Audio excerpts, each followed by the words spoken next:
First, I ate my dad. I attacked him in his sleep when he was most vulnerable. Much of my brain was still working, so I knew he would pose a threat if he was awake. I pushed a pillow over his face. I cut his neck with a serrated bread knife. The hot blood drove me mad, and I instantly began grabbing at him, pulling skin and flesh away from his gaping wound. My mother woke up just in time to see my first real bite, shoving my face into my now still father's throat.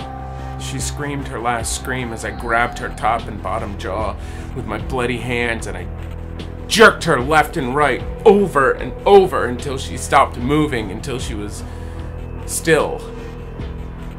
I feasted.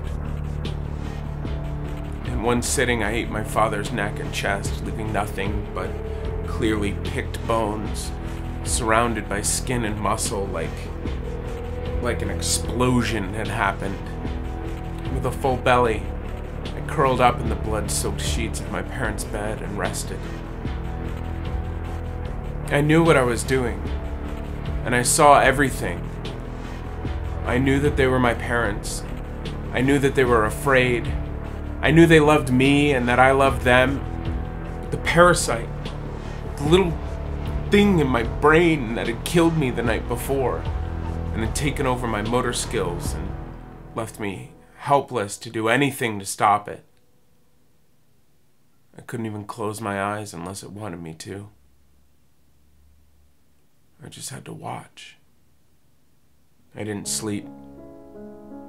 I just rested, hoping that it was over, but knowing that it wasn't, counting down the minutes until the thing needed more protein. And when it did, I was up, feasting again, pulling bit by bit off my dad like a soggy bread bowl after the soup is gone. I tried to block it out, to desensitize myself to the actions my body was forcing on me. But I couldn't.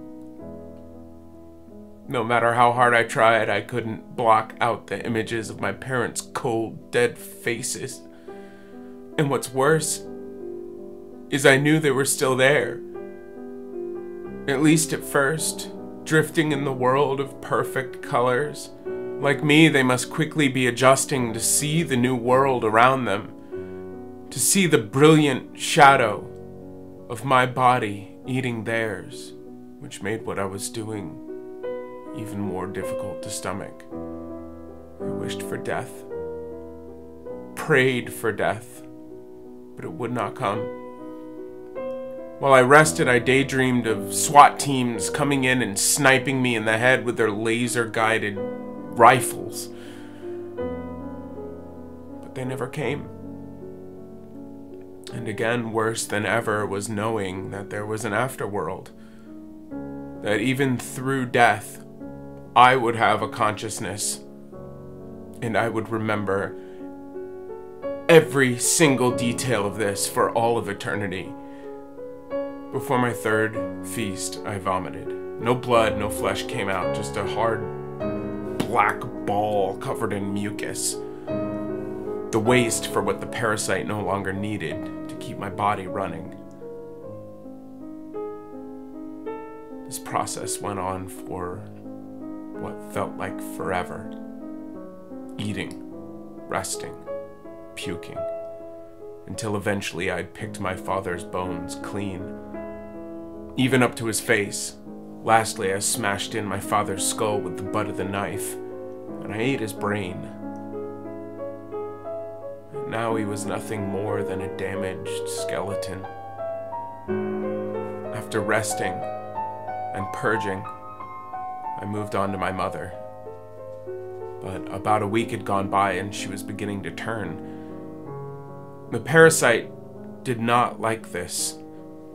I peeled her open for a taste, but the smell was revolting. There was no way we were going to ingest this spoiled protein. We needed fresh meat. Just then there was a noise outside. Movement.